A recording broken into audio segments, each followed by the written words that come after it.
Hello kaibigan, ayan makikita nyo dito sa may Gcash ko, ito yung aking resibo dahil nagbayad ako ng Converge online gamit yung Gcash. So ituturo ko sa inyo kung paano ba gawin yun.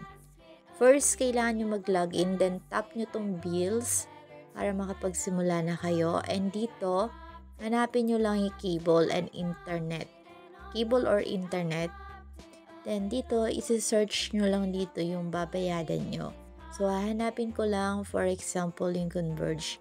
Scroll lang natin or pwede rin natin gamitin yung search tool.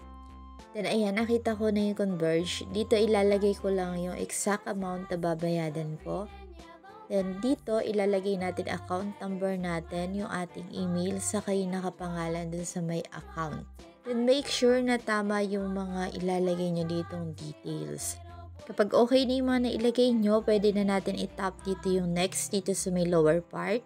Then dito, ayan, makikita nyo dito, check nyo ulit information nyo, tap nyo yung next. Then eto na, nasa confirmation page na tayo. Tap na natin i-confirm para makapag-proceed na yung ating payment. Check nyo mabuti ha, kasi kapag na-confirm na natin to, hindi na natin mababago yung kung meron man tayong mali, okay?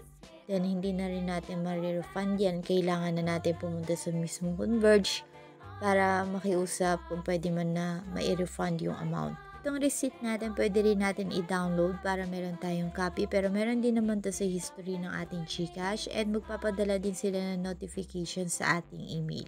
See you around, kaibigan!